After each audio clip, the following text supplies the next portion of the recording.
आपको क्या चाहिए? एक अच्छी सरकारी नौकरी चाहिए, तो बस आप उसके लिए जो है पूरा मेहनत करिए। सीजीएल का एस्पिरेंट पहले किस गुमान में रहता है कि हम जो है पहले सीजीएल का ही फॉर्म भरेंगे, ठीक है? हम देखेंगे बाद में जो करना होगा सो। हम एमटीएस का फॉर्म तो भरेंगे ही नहीं, हम सीजीएल वाले एमटीएस का फॉर्म भरेंगे, हम सीएचएसएल का फॉर्म भरेंगे। एक छोटी सी मैं सलाह मतलब आप लोगों को देना चाहूँगा, हमेशा इस बात को ध्यान रखो, जो पेपर होता है ना, जो गवर्नमेंट जॉब होता है, इतना भी टफ नहीं है जितना आप लोग अपने मन में सोच के चलते हैं। बड़े भाई के नाते मैं बताऊं, मैंने खुद इतना पेपर क्रैक किया हुआ है, कोई ऐसा एग्जाम नहीं है जिसको मैंने क्रैक नहीं किया हो। चाहे वो सीजीएल हो गया, चाहे वो सीएचएसएल हो गया, सीपीओ हो गया, दिल्ली पुलिस हो गया, सीडीएस हो गया, हर एग्जाम्स को बकायदा मैंने 50 आउट ऑफ 50, 100 आउट ऑफ 100 के स्कोर से जो है वो आपको क्वालिफाई करके दिखाया मैंने। अपना स्कोर कार्ड भी मैंने आप लोगों के लिए यूट्यूब पर डाला है, जो 12 लाख से ऊपर ज़्यादा व्यूज़ जा चुके हैं सीएचएसएल के स्ट्रेटजी में। और इतने पेपर क्रैक करने का जो मेरा एक पर्सनल अनुभव कहता है, वो यही कहता है कि जब आपका सिलेबस अच्छे तरीके से कंप्लीट हो जाता है ना, तो उसके बाद आप भारत में कोई भी वनडे कॉम्पिटिटिव एग्जाम देने जाएंगे, आप उसमें पूरे के पूरे नंबर लेकर आएंगे।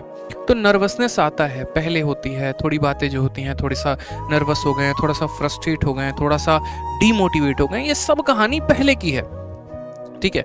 लेकिन इसी दौर से आपको होकर चलना है। अगर आपके पास कोई फॉर्म आता है, जैसे मानो एक सीजीएल का एस्पिरेंट है, सीजीएल का एस्पिरेंट पहले किस गुमान में रहता है कि हम जो है पहले सीजीएल का ही फॉर्म भरेंगे, ठीक है? हम देखेंगे बाद में जो करना होगा सो। हम एमटीएस का फॉर्म तो भरेंगे ही नहीं, हम सीजीएल वाले एमटीएस का फॉर्म भरेंगे, हम सीएचएसएल का फॉर्म भरेंगे। जब वो 1 साल 2 साल तैयारी करता है, उसके बाद उसकी बुद्धि ठिकाने आती है, भैया देखो सीजीएल में हो नहीं रहा है, ट्राई कर लेते हैं सीएचएसएल और एमटीएस में। फिर तब आप ट्राई करने जाते हो। मेरा मानना ये है कि अगर आपका लेवल अच्छा है, अगर आपकी चीज़ें अच्छी हैं, तो आप एक बार इन पेपर्स में ज़रूर बैठिए। जैसे आईबी का पेपर हो गया, आप लोगों को नहीं पता, लेकिन आईबी में बहुत कम क्राउड है, बहुत कम कंपटीशन है एसएससी के मामले में। यानी जो एक एसएससी का अच्छा एस्पिरेंट है, वो अगर आईबी का पेपर दे या वो दिल्ली पुलिस का सीपीओ का पेपर दे, तो उनमें उनके सिलेक्शंस की संभावनाएं ज़्यादा होती हैं। साथ में एक और बात बता दें कि ज़रूरी नहीं है कि जितने भी बच्चे हैं सीजीएल की तैयारी कर रहे हैं तो सीजीएल में ही उनका सिलेक्शन हो जाए। हो सकता है इसमें से बहुत ऐसे होंगे जिनका सीएचएसएल में हो जाएगा, हो सकता है बहुत ऐसे होंगे जिनका यूपीएसआई में हो जाएगा, लेकिन वो तब होगा जब आप अपने सिलेबस को कंप्लीट रखेंगे। जैसे मानिए कल के दिन यूपीएसआई की 50,000 वैकेंसी आ जाती है कि एसआई की 50,000 वैकेंसी निकली। एक एग्जाम्पल, क्या फॉर्म नहीं भरेंगे? भरेंगे ना। लेकिन अगर आपका मैथ कंप्लीट नहीं है, ठीक है, तो आपके ऊपर कितना बर्डन आएगा? आपको मैथ भी कंप्लीट करना होगा, आपको मूल विधि भी कंप्लीट करना होगा, संविधान भी कंप्लीट करना होगा, एक एक पॉइंट, उसमें समय ज़्यादा लग जाएगा।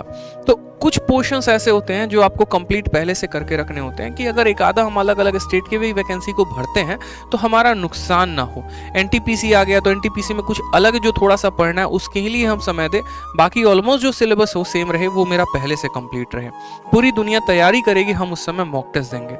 तो इन छोटी छोटी बातों का भी अपने तैयारी के वक्त ध्यान रखना पड़ता है, ठीक है? आपको क्या चाहिए? एक अच्छी सरकारी नौकरी चाहिए, तो बस आप उसके लिए जो है पूरा मेहनत करिए। जो जनरल कॉम्पिटिशन्स का जो एग्जाम का पूरा एक दायरा है, जो एक सिलेबस है, वो आपका एसएससी में लगभग सेम है। एसएससी का सिलेबस जितने ऑलमोस्ट कंप्लीट कर लिया, उसका जो है बाकी स्टेट एग्जाम्स में हो गए।